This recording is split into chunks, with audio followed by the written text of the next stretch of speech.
Ya llegó a esta redacción el exconsejero del INE, Marco Antonio Baños. Gusto saludarte, Marco. Ya está la propuesta del Plan B en la Cámara de Diputados, así lo entendemos. ¿Has podido mirar tú el documento? Gracias, Gaby, te saludo con mucho afecto. Mira, el documento llegó apenas a la mitad de la mañana del día de hoy. Estamos hablando de más de 300 páginas de propuestas que está presentando el presidente López Obrador, pero te diría que en general se trata de una propuesta que contiene algunos aspectos interesantes. Por ejemplo, está regulando ya con un calendario específico la incorporación del voto electrónico, con lo cual muchos estaríamos de acuerdo. También se está incorporando un conjunto de medidas, acciones afirmativas que permitan, por ejemplo, que existan ciertos niveles de representación de las personas con discapacidad. Todas las acciones afirmativas que han tomado en las elecciones se recuperarían y se colocarían en la ley. Pero en lo que se refiere concretamente al INE, sí hay un planteamiento de un tremendo desmantelamiento, déjame decírtelo así. Está planteando que las direcciones son dos brazos operativos importantes del INE, la de capacitación y organización electoral, se vuelvan una sola, y que también la dirección ejecutiva de administración y la del servicio profesional electoral se vuelvan una sola. Ahí desaparecerían dos de las áreas del Instituto Nacional Electoral. Pero igual en el ámbito desconcentrado de la institución está planteando la prácticamente supresión de todas las vocalías que integran las juntas ejecutivas locales y distritales. Solo dejarían, en el caso de las 300 áreas distritales que tiene el INE, solo dejarían a un solo funcionario que le llaman ellos vocal operativo. Es decir, sí hay un proceso que atenta directamente contra toda la estructura de la institución. Se subsumen otras áreas, como por ejemplo hay una unidad específica que se llama de lo contencioso electoral, que es esta que proyecta las medidas cautelares en contra de los servidores públicos, que le ha dicho a Claudia Sheinbaum que se disculpe, que se deslinde de toda esta estrategia de pintas de bardas, de mensajes en las redes sociales que la están colocando como la persona más visible rumbo a la presidencia por parte de Morena. Esa área que ha sido la incómoda, la que le dicta las tarjetas, la que le saca las tarjetas amarillas y rojas al presidente y a todo el grupo de las personas que están dentro de los servidores públicos del oficialismo, se desaparecería y se uniría con otra área del instituto que se llama Dirección Jurídica. Quieren crear una dirección ejecutiva de carácter jurídico, pero con la mitad del personal, que obviamente reduce parte de las actividades del instituto.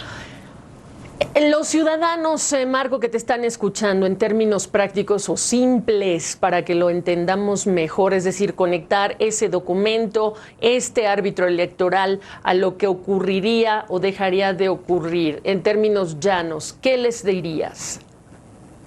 Pues yo les diría que como ocurre con todos los procesos de negociación y de ajustes a las leyes electorales, la parte que tiene que ver con voto electrónico y la parte que tiene que ver con reconocer derechos de grupos, esa me parece importante, que creo que valdría la pena revisarla con detalle y apoyarla, pero la parte que tiene que ver con el desmantelamiento del INE deja al árbitro muy reducido para poder cumplir con sus atribuciones, y eso me parece que es muy preocupante. Y luego no hay que dejarnos engañar, porque como no se puede reducir, dado que no va a haber reforma constitucional, no se puede reducir el monto del financiamiento público, lo único que se está haciendo en la ley es que se le quita a los partidos políticos las franquicias postales y telegráficas, pero eso significa, Gaby, que los partidos no van a poder mandar telegramas ni cartas que tienen un costo como de 6 millones anuales entre todos. Eso evidentemente no significa nada, es ni siquiera quitarle un pelo al financiamiento de los partidos políticos. Entonces, eso es absolutamente cosmético, es para el discurso y no es en rigor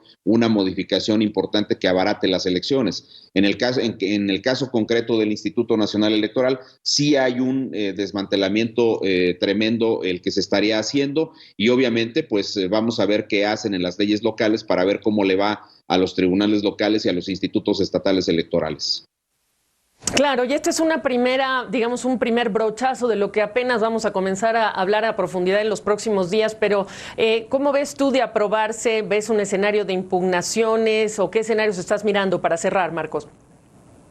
Mira, yo estoy viendo que si se aprueba esto en legislaciones secundarias, porque pues, los partidos, finalmente el Verde y el Partido del Trabajo, pues al no tener modificaciones al financiamiento ni tampoco al esquema de representación, es decir, las curules de representación proporcional, pues entonces podrían apoyar a Morena, que es el grupo mayoritario, y entonces sacar estas modificaciones por mayoría absoluta. Y eso sin duda va a traer como consecuencia pues acciones de inconstitucionalidad que se presenten en la Corte, y por supuesto el INE también tendrá la posibilidad de ir a la Suprema Corte de Justicia y al propio Tribunal Electoral para que en dado caso se apliquen varias de estas cuestiones. Habrá que revisarla con mucho detalle, Gaby, porque te digo, ha surgido esto, como mencionó también tu reportera, en el transcurso de la mañana, y pues es un documento amplio, denso, pero ese es como el primer rebote. Sin duda va a ir a tribunales este tema. Bueno, pues estamos pendientes, reiteramos, esta es una reforma importantísima por las implicaciones que tiene y seguiremos analizándola con apoyo de expertos como tú. Gracias por la oportunidad de este análisis. Al contrario, Gabriela, te saludo con mucho afecto y a todo el auditorio también. Gracias.